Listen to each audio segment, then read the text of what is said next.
வணக்கம். குரு பெயர்ச்சி.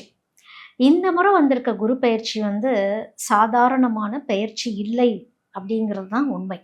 ஏன்னா, குரு போய் உச்சமாகக்கூடிய இடம் கடகம் இல்லையா? தன்னுடைய வீட்டிலேயே போய் உச்சமாகிறார். அதாவது உச்சமடையக்கூடிய இடத்திலேயே உச்சமாகிறார். அ தனுசும், மீனமும் குருவின் வீடாக இருக்கிறது. அப்போ நம்ம தனுசோடைய குணநலங்களையும், மீனத்தோடைய குணநலங்களையும் நம்ம புரிஞ்சுக்கணும் அப்படிங்கிற ஒரு விஷயமும் இருக்கு இல்லையா? குரு எங்க போய் தங்குறாரோ, பார்க்கும் பார்வையே சிறந்த பார்வையா, குரு பார்வையா பார்க்கப்படுதுன்னு ஒண்ணு இருக்கு. அப்போ உச்சமடைஞ்சு அவர் பார்க்கும் பொழுது எப்படி இருக்கும்? அப்படிங்கிறது தான். அப்போ இந்த முறை குரு மட்டும் நகரல. காலமும் நகருது, கர்மாவும் நகருது. சனி, கேது, ராகு, சுக்கிரன் இவங்க எல்லாருமே ஒரு ரோல் ப்ளே பண்ணுறாங்க அப்படிங்கிறத நம்ம புரிஞ்சுக்கணும். அதோட சந்திர கிரகணம், சூரிய கிரகணம் இவை அனைத்தும் வரக்கூடிய காலங்களாக இருக்கிறது. இயற்கை பேரிடர்களை நம்ம பார்க்கும்படியாக இருக்கிறது. திடீர்னு ஒரு பயம் வரும். இந்த குரு பெயர்ச்சி நடக்கிறதுக்கு முன்னாடி இருந்தே சிலருடைய வாழ்க்கையில நிறைய மாற்றங்கள் வரதை நம்ம பார்த்துருந்துருப்போம் இல்லையா? அதாவது நல்லா வாழ்ந்துட்டு இருந்த குடும்பமா இருக்கும். திடீர்னு பார்த்தா ஒரு பிரிவினை இருக்கும். எதுக்கு பிரியிறாங்க? என்ன? ஏது? என்ன விஷயமா இருக்கும்? அப்படிங்கிற ஒரு ஒரு தேடல் இருக்கிற மாரி இருக்கும். நிறைய ஆன்மீகத்தை நோக்கி போகக்கூடிய காலங்களை நம்ம பார்த்துட்ருப்போம். இதெல்லாம் இந்த குரு பெயர்ச்சி அப்படிங்கிறது மனிதனை எப்படி உருவாக்கப் போகுது அப்படின்னா, ஒரு மன வலிமையை கொடுக்கும். இந்த மன வலிமையை கொடுக்கக்கூடியது சனி அப்படிங்கிற ஒரு விஷயத்தையும் நம்ம புரிஞ்சுக்கணும். எப்படி மன வலிமை வரும்? சனி அந்த அளவுக்கு வாழ்க்கையில அவ்வளோ டெஸ்ட் வச்சிருக்கோம் அப்படின்னு ஒண்ணு இருக்கு. இத்தனை டெஸ்ட்டையும் தாண்டி குரு எப்படி உங்களுக்கு ஆசீர்வாதத்தை கொடுத்தார் அப்படிங்கிற ஒரு விஷயத்தையும் மனசுல வச்சுக்கணும். ஏன்னா சனி சொல்லிக் கொடுத்த விஷயமே என்னவா இருக்கும் அப்படின்னா, விழுந்தாச்சு, யாருமே தூக்கி விட வரல, நீங்க எழுந்தீங்களா இல்லையா அப்படிங்கிற ஒரு விஷயம் தான். இல்ல எழுந்திருக்க தெரியுமா அப்படிங்கிறத சனி ஒரு பாடத்தை கண்டிப்பா கற்பிச்சு கொடுத்துருப்பாரு. இப்ப குரு வருவார், கை மட்டும்தான் கொடுப்பார்.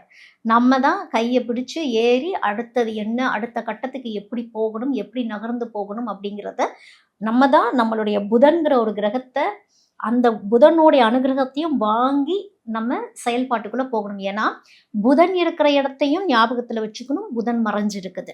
புதன் மறைஞ்சிருக்கும் பொழுது மறைந்திருக்க புதன் என்ன வேணாலும் செய்ய முடியும். மறைந்திருக்கிற புதன் நிறைய சர்ப்ரைசஸ் கொடுப்பாங்க. அப்ப மறைஞ்சிருக்க டேலண்ட்ஸ் வரும். அதாவது நிறைய பேத்துக்கு செல்ஃப் கான்ஃபிடன்ஸ் அப்படிங்கிற ஒரு விஷயம் இல்லை. மற்றவங்களையே பிலீவ் பண்ணிட்டு இருக்கிற ஒரு விஷயங்கள்லாம் இருக்கும். இதையெல்லாம் தாண்டி எப்படி இந்த குரு பெயர்ச்சி உங்க வாழ்க்கையில வெற்றியை காட்டப்போகுது அப்படிங்கிற ஒரு விஷயத்த இனிமேல் வரக்கூடிய 12 ராசிகளை பற்றி இப்ப நம்ம பார்ப்போம். கன்னிராசி. கன்னிராசிக்கு குரு பயிற்சி கை கொடுத்துருமா அப்படின்னா, கன்னிராசி ஆல்ரெடி ஒரு 2.5 வருஷமா கடன் வாங்கி இருந்திருப்பீங்க. கடன் அடைக்க முடிஞ்சிருக்காது. சில பேர்லாம் வாழ்க்கையின் விளிம்புக்கே போயிட்டே வந்திருந்திருப்பீங்க. நிறைய தெளிவு நிலைகளை உங்களுக்கு கேது கொடுத்திருந்திருக்கும். அந்த தெளிவு என்னன்னா, யாரை நம்பணும், யாரை நம்பக்கூடாது, யார் உங்களோட இருப்பாங்க, யார் உங்களோட இருக்கிறாங்க, எப்படி நீங்க பணத்தை செலவு பண்ணியிருந்திருக்கணும், தாராளமா தூக்கி எல்லாத்துக்கும் கொடுத்துருந்துருப்பீங்க. இந்த 2.5 வருஷமா நீங்க பட்ட பாட்டுக்கு யாருமே உங்களுக்கு உதவி பண்ணியிருந்திருக்க மாட்டாங்க. இப்பதான் உங்களுடைய பவர் என்ன, உங்களுடைய டேலண்ட் என்ன, எப்படி உழைத்து எதை சரி செய்ய வேண்டும், அந்த பெர்ஃபெக்ஷன்ங்கிற ஒரு விஷயத்துக்கு நம்ம போகக்கூடாது அப்படிங்கிற எல்லா விஷயமுமே கன்னி இப்பொழுது புரிந்து தெளிந்திருக்கும். எதுவுமே நம்ம கண்ட்ரோல்ல இல்லை அப்படிங்கிறதையும் கன்னிராசி புரிஞ்சுக்கணும். அந்த பெர்ஃபெக்ஷனிசம்ங்கிற ஒரு விஷயத்தை எதிர்பார்த்து நிறைய தவறுகள் செஞ்சிருப்பாங்க கன்னி. இப்ப அந்த பெர்ஃபெக்ஷனிசம்லாம் நீங்க எதிர்பார்க்க வேண்டாம். கோ வித் த ஃப்ளோ தான். அப்படியே விஷயங்கள் நடந்துகிட்டு இருக்கப்போ அப்படியே போக போக அப்படியே படிச்சுட்டு போயிட வேண்டியதுதான். முழுசா நானு நீச்சல் கத்துக்கிட்டு தான் நான் இறங்குவேன் அப்படிங்கிறது இல்லை. சில சமயங்கள் அரைகுறை நீச்சல் கூட கரையை போய் கடக்க வச்சிரும் அப்படிங்கிற ஒரு விஷயத்தையும் நம்ம புரிஞ்சுக்கணும். ஆழம் தெரிஞ்சுக்கிட்டா போதும் அப்படிங்கிறது தான். இப்போ உங்க வாழ்க்கையில நிறைய மாற்றங்கள் அப்படிங்கிறது வரும். புது வகையான தொழில் அமையும். இன்னும் சில பேத்துக்கு எப்படி இருக்குன்னா, எங்களுடைய கடன் எப்போ அடையும்னு சொல்லுங்க அப்படிங்கிறது தான். அந்த கடன் அடையறதுக்கு நாங்கள் என்ன வேணாலும் பண்றோம். பல பல பரிகாரங்கள் கன்னிராசி பண்ணியிருந்திருப்பீங்க. இதுக்கு மேல உங்களுக்கு பரிகாரங்கள்லாம் எதுவும் கிடையாது. வேண்டுதல்கள் நிறைவேறும் காலகட்டத்துக்குள்ள நீங்க போறீங்க.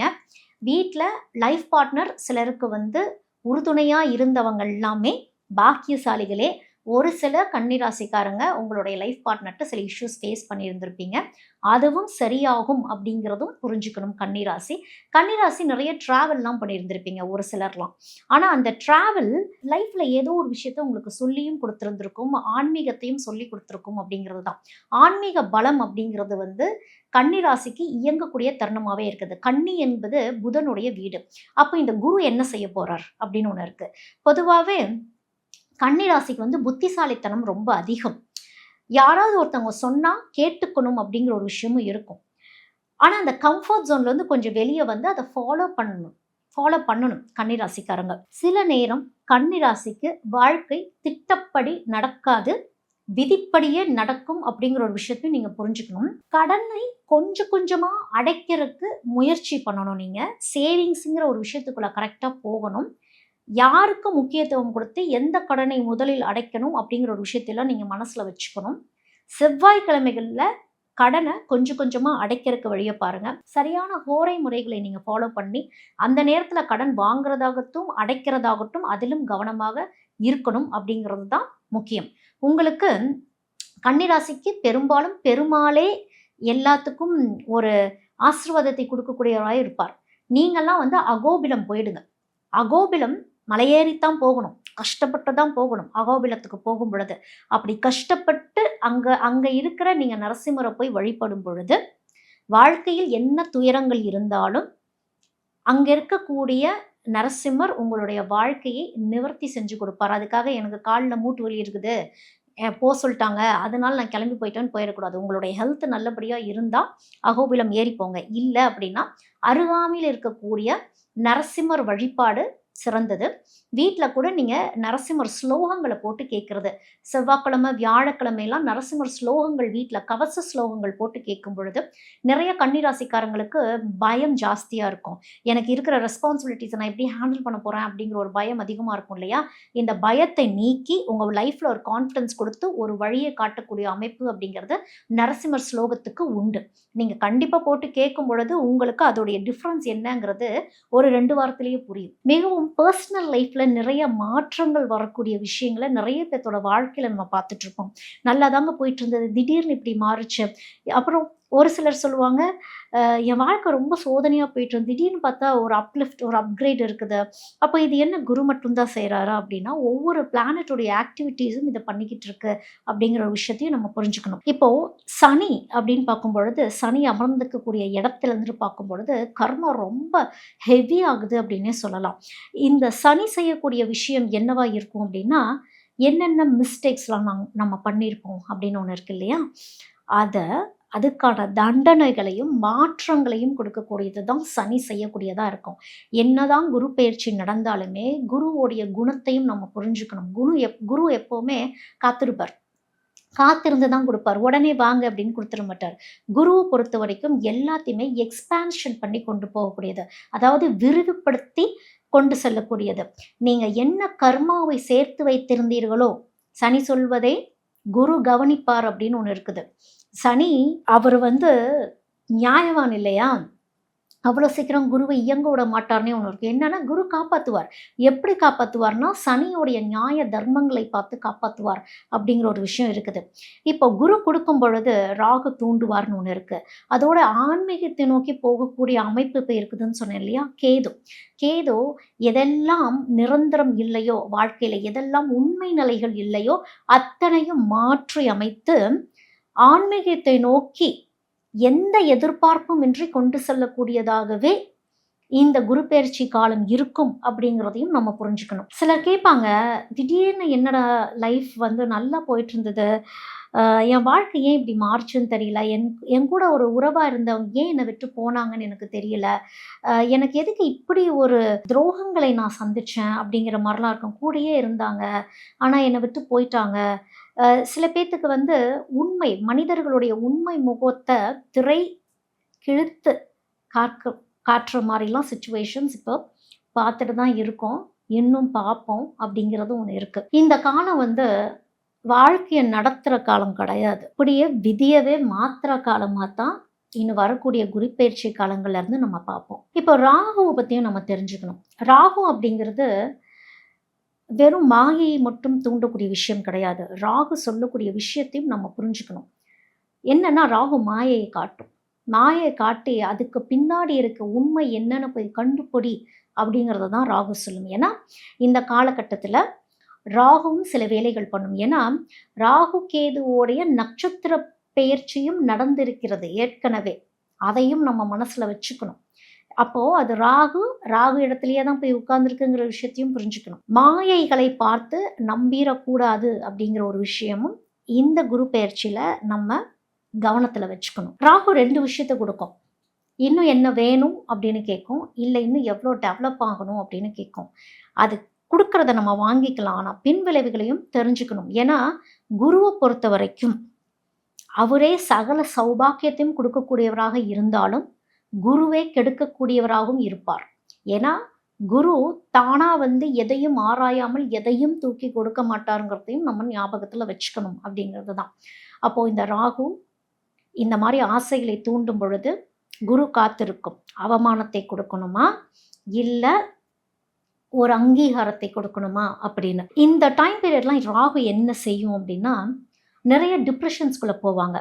ராகுவை பொறுத்த வரைக்கும் இந்த டிஜிட்டல் வேர்ல்டுக்குள்ள ஜென்சி கிட்ஸ்ன்னு இல்லை, எல்லாத்தையுமே உள்ளே கொண்டு போயாச்சு. இதன் மூலிமா ஸ்ட்ரெஸ் அப்படிங்கிற ஒரு விஷயம் பெரிய நோயாகவே மாறிக்கிட்டு இருக்குது அப்படின்னு சொல்லலாம். மன அழுத்தங்கள் அதிகமாகவே ஆகிட்டு இருக்குன்னு சொல்லலாம். அப்போ இது நல்லதையும் செய்யக்கூடியதாக இருக்குது, கெட்டதையும் செய்யக்கூடியதாக இருக்குது. எதை நம்ம தேர்ந்தெடுக்க போகிறோம் அப்படிங்கிற ஒரு விஷயத்தையும் மனசில் வச்சுக்கணும். வெறுமனே குரு பெயர்ச்சி வந்துருச்சு எனக்கு எல்லாமே மாறிடும் அப்படிங்கிறது கிடையாது. ஏன்னா ஜென்ரலாக இதை ஏன் இவ்வளோ டீட்டெயிலாக அவங்க சொல்லிட்டு இருக்காங்கன்னா, ஜென்ரலாக குரு பயிற்சி வந்தோன்னே எல்லாரும் நினைக்கிற விஷயம் என்னன்னா, அவ்வளோதான் பயிற்சி வந்துருச்சு, இனிமேல் எனக்கு எல்லாமே நல்லதாக மாறிடும். நாம் செய்த கர்மங்களும், ஏன்னா சனியும் இங்கே பவர்ஃபுல்லான இடத்துல தான் உட்கார்ந்துட்டு இருக்குங்கிறத நம்ம புரிஞ்சுக்கணும். இப்போ ராகு உங்களுக்கு நல்ல இடத்துல இருக்கா கெட்ட இடத்துல இருக்கா அப்படிங்கிற ஒரு விஷயத்தையும் நீங்கள் புரிஞ்சுக்கணும். ராகு பயத்தையும் கொடுக்கும் அப்படின்னு ஒன்று இருக்குது. நல்ல இடத்துல இருந்தால் உயர்த்தி கூட்டிட்டு போயிடும். ராகு கெட்ட இடத்துல உங்களுடைய ஜாதகத்தில் இருந்தால் இன்னும் தாழ்ந்து கூட்டிட்டு போயிடுங்கிற ஒரு விஷயத்தையும் நீங்க மனசுல வச்சுக்கணும். ஏன்னா ராகு கொடுக்கக்கூடிய சோதனை நம்ம பெரும்பாலும் இந்த ராகு கேதுவை விட்டுருவோம். ஆனா ராகு தான் எல்லா வேலையும் பார்த்துட்டு இருக்கோம்னு ஒன்று இருக்குது.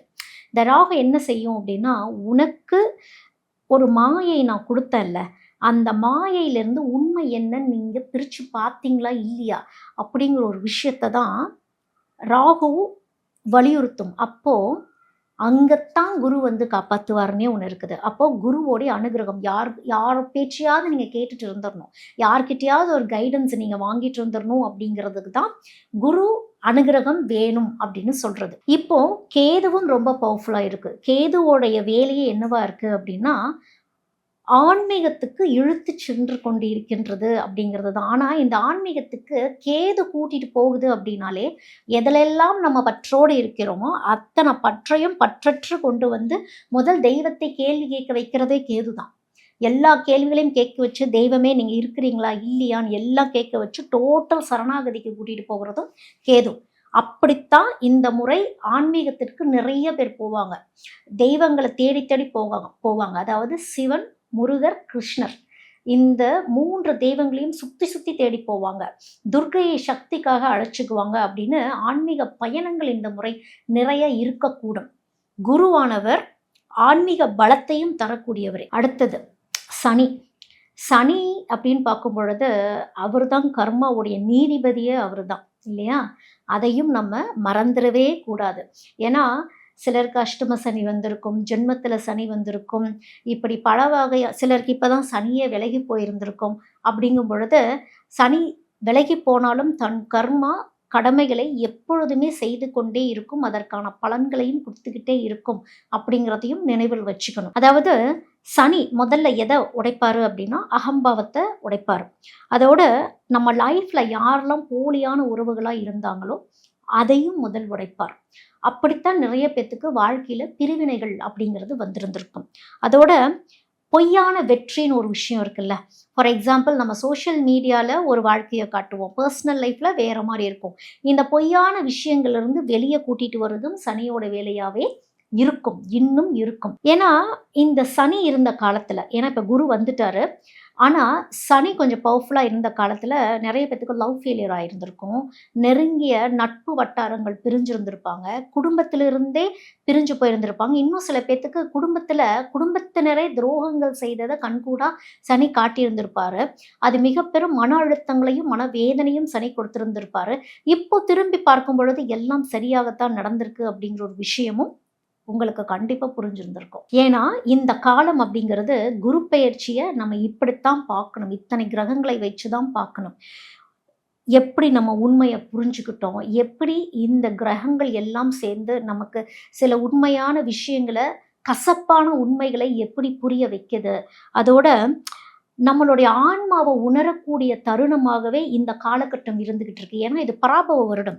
அதையும் நம்ம புரிஞ்சுக்கணும். பராபவ வருடம் அப்படிங்கிறது என்னது? டோட்டலா எல்லாத்தையுமே மாற்றி அமைக்கக்கூடியது. திருத்தங்கள் செய்து மாற்றி அமைக்கக்கூடிய வருடத்துல நம்ம இருக்கும் பொழுது, இத்தனை விஷயங்களும் நடந்துகிட்டு தான் இருக்கும் அப்படிங்கிறதையும் நம்ம கவனத்துல வச்சுக்கணும்.